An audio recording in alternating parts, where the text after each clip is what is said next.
Hello students, आप सभी का स्वागत है। आज की इस सेशन में हम लोग पढ़ रहे हैं यूपी बोर्ड 2024 के लिए टॉप 500 प्रश्नों की सीरीज, जिसका आज पार्ट नंबर है 13। ठीक है, चलेगा। तो आज की क्लास को स्टार्ट करते हैं। जो सभी लोग आज की इस क्लास में नए आए हैं, आप सभी लोग जाइएगा। मैंने 1 से लेकर के 12 तक के जितने भी पार्ट डाले हैं, आप सभी पार्ट को कवर कर लीजिएगा। आपको यहाँ से पेपर में बहुत कुछ क्वेश्चन मिलने वाले, बहुत तो ऐसे क्वेश्चन मिलने वाले हैं जो हूबहू आएंगे। ठीक है फ्रेंड्स, तो चलिएगा आज की क्लास को स्टार्ट करते हैं। और आज का जो पहला क्वेश्चन है वो कह रहा है, देखिएगा क्या कह रहा है। क्या समीकरण x plus two y minus four equal zero तथा 2x plus four y minus 12 equal zero दो रेल पटरियों को निरूपित करते हैं? इसे ज्यामितीय विधि से व्यक्त कीजिएगा। यह क्वेश्चन पेपर की दृष्टि से बहुत महत्वपूर्ण है। ठीक है, ये दो चर वाले रैखिक समीकरणों से आया है। कह रहा है आपके पास दो समीकरण है। कह रहा है x plus two y minus four equal zero, और दूसरी समीकरण क्या दी है, 2x plus four y minus 12 equal zero. कह रहा है क्या यह रेल की पटरियों को निरूपित करती हैं? कहने रेल की पटरी का मतलब है दोनों रेखाएं क्या समांतर जाती हैं, एक दूसरे को कहीं पर न काटे। चलिएगा, एक एक समीकरण को हम हल कर लेते हैं। तो पहले समीकरण आप लिखेंगे, इसको इक्वेशन नंबर फर्स्ट बना दीजिएगा और इसे इक्वेशन नंबर 2 बना देंगे। तो आप यहां पर क्या लिखेंगे, लिखना है आपको समीकरण एक को हल करने पर, हल करने पर। अब देखिए इस समीकरण में अगर मैं x जब क्या करता हूं, जब समीकरण एक में x का मान क्या कर दूं, जीरो, तो यहां से सोचिएगा y का मान कितना आ जाएगा, तब y x का मान जीरो कर देंगे तो 2y बराबर जो आ जाएगा माइनस का 4, तो y का मान कितना आ जाएगा, 4/2 अर्थात 2 आ जाएगा। दूसरी कंडीशन क्या है, जब मैं y की वैल्यू जीरो कर दूंगा, अगर मैं y बराबर जीरो कर दूंगा तब x का मान कितना आ जाएगा, तब x का मान 4 आ जाएगा। मुझे यहां से देखिएगा बिंदु निकालने हैं, इस प्रकार से निकाले जा सकते हैं। देखिएगा एक एक क्रम में, पहले में x है, दूसरा y है। जब मैंने क्या किए, x का मान जीरो लिया, अब यहां पर पुट कर दीजिएगा आप जीरो, तो y का मान कितना आ जाएगा, 2 आ जाएगा। और जब y की वैल्यू मैंने जीरो ले ली तो x का मान कितना आ गया, 4 आ गया। ऐसे ही समीकरण दो को हल करते हैं। आपको लिखना पड़ेगा यहां पर समीकरण दो को हल करने पर, हल करने पर। अब समीकरण दो को हल करते हैं तो देखिएगा यहां से क्या है। आप चाहिए तो इस प्रकार से पॉइंटों को हल कर सकते हैं एक ही स्टेप में, ठीक है ना। तो इससे क्या होगी, आपकी टाइम की बचत होगी। अगर आप एक में x और दूसरे में क्या है, अगर मैं x का मान जीरो ले लूं, तो जब क्या करेंगे आप x बराबर जीरो करेंगे तो यहां से क्या हो जाएगा, zero plus four y minus 12 equal zero.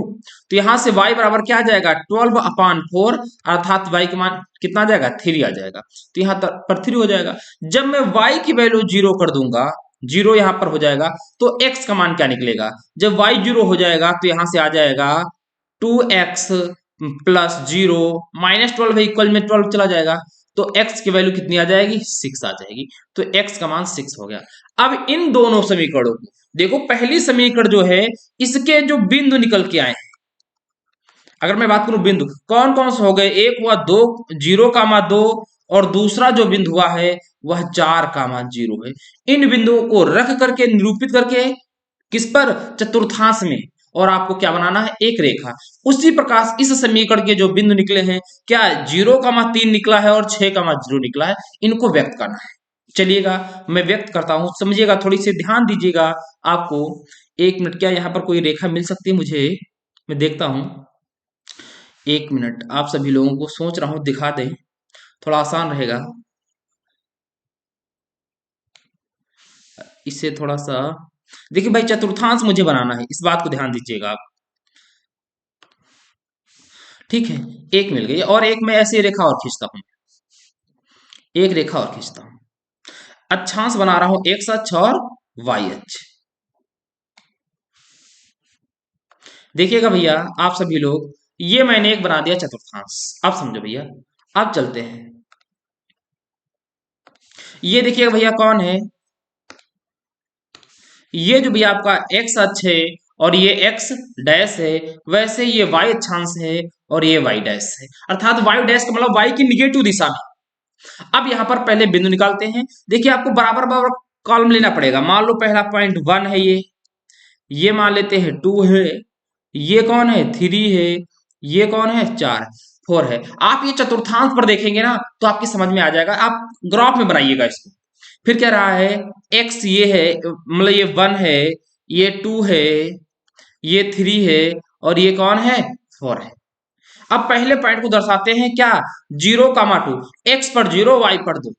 x पर कितना 0 जाना है 0, और y पर 2, तो ये वाला पॉइंट जो होगा आपका वो क्या हो जाएगा 0, 2। इस वाले पॉइंट का नाम क्या हो जाएगा 0, 2। और दूसरा क्या रहा 4, 0, x पर 4 जाओ, ये है भैया, ये कौन है, ये भैया 4, 0। अब इन दोनों को मिलाना है पॉइंट। चलिएगा देखिएगा, मैं यहां से बनाता हूं, फिर से आपको एक रेखा लेता हूं, और यहां से लेकर के मैं इस वाले पॉइंट से मिला देता हूं। ठीक है ना, दिख रहा है ना सभी को, यहां तक कोई किसी को प्रॉब्लम नहीं। चलो अब क्या करा, दूसरी बात पर चलते हैं। दूसरे पॉइंट आपको क्या क्या दिए हैं, कह रहा है अब इसमें 0, 3, x पर 0 और y पर 3 जाना है, तो ये वाला पॉइंट हुआ, ये कौन हो गया, यह 0, 3 हो गया। अब अगला क्या कह रहा है 6, 0, x पर 6 जाने भैया, इधर x पर 6 निकलेगा कहीं, x पर कितना जाना है 6 जाना है भैया, मान लिया ये 5 हो जाएगा और यह 6 है। अब ये क्या कह रहा है, इस बात को समझिएगा, क्या कह रहा है, एक क्या रेल की पटरी निरूपित करती हैं। अब मैं यहां से जाता हूं, फिर से ग्राफ बना देता हूं, यहां पर रखना है 3 पर, और इसको मिला देना है किससे, इस वाले पॉइंट से 6 से।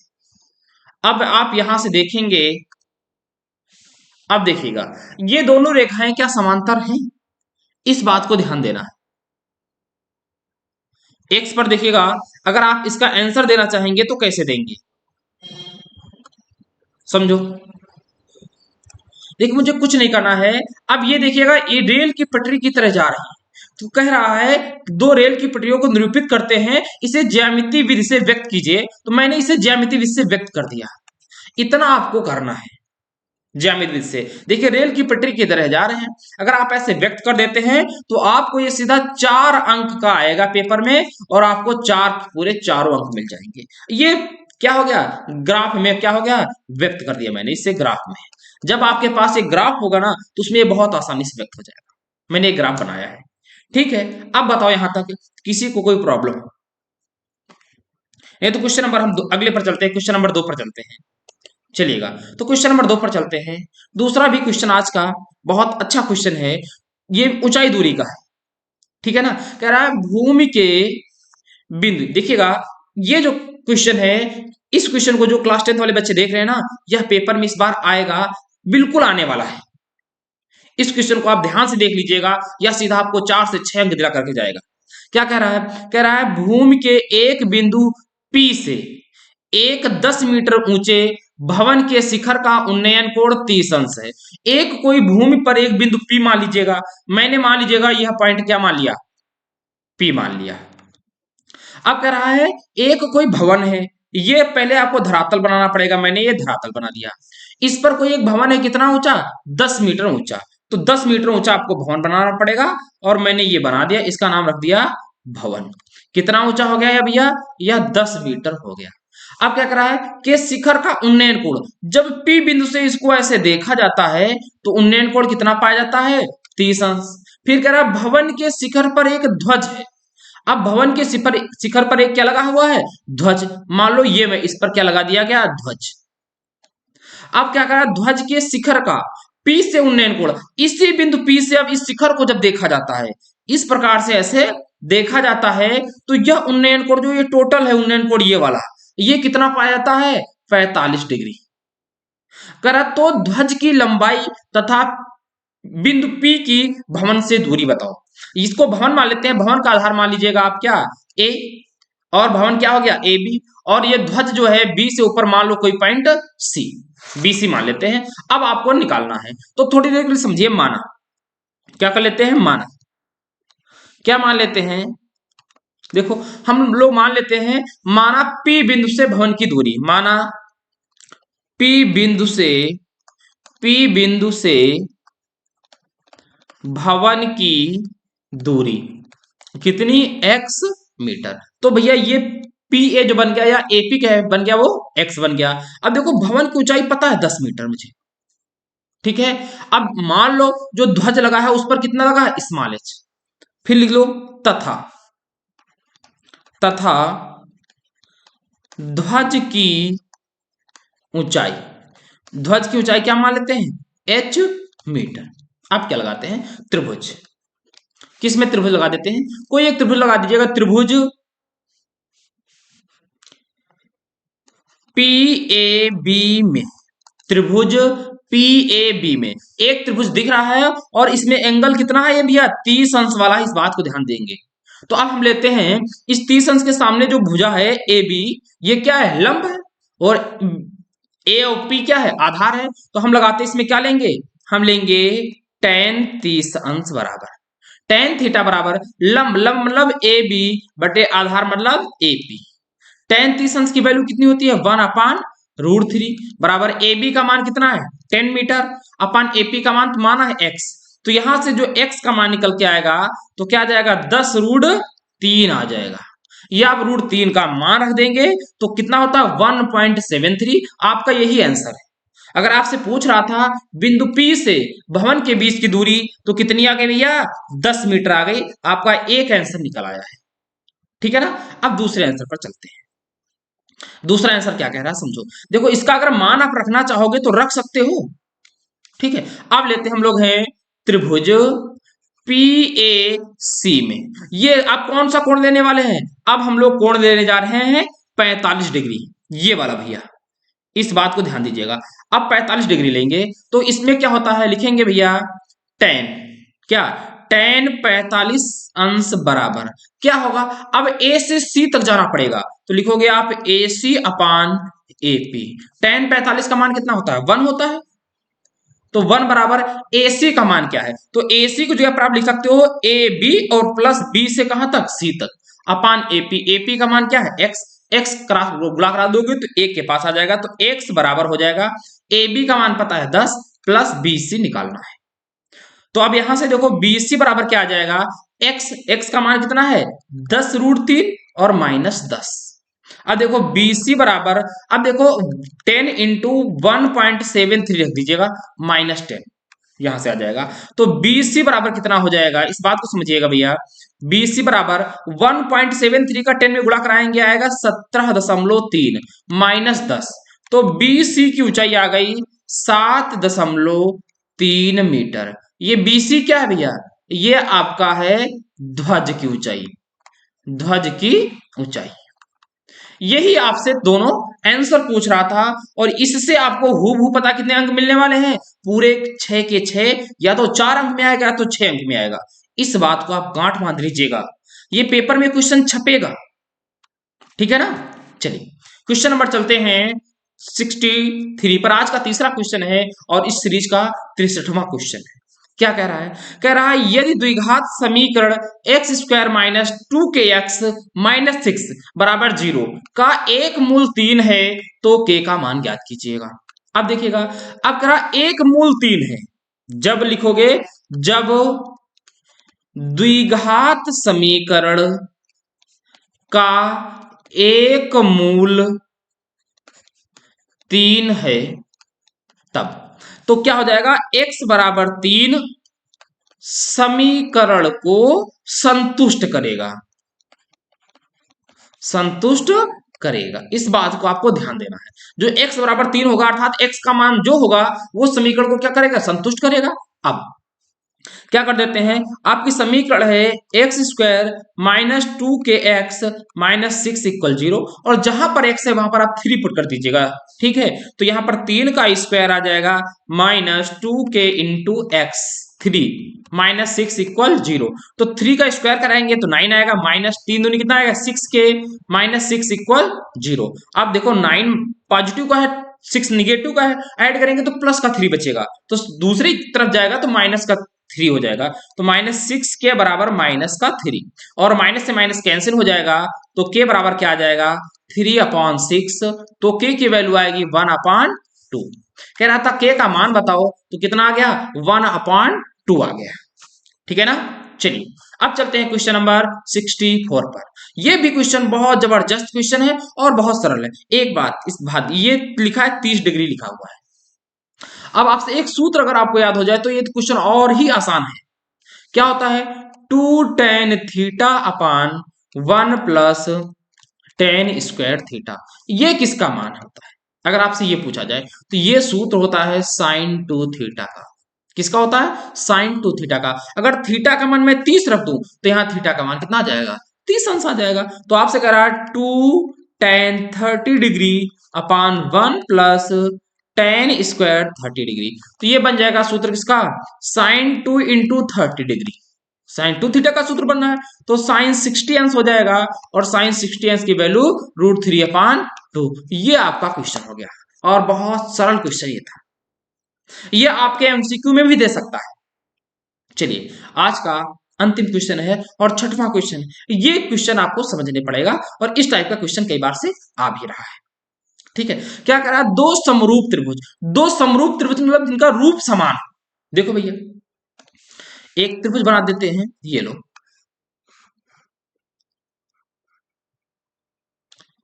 ठीक है ना, बन गया ना जी, ठीक है। एक सूत्र और एक और त्रिभुज लेते हैं। दो त्रिभुज की बात कर रहा है तो दो त्रिभुज लेते हैं, ये लीजिएगा।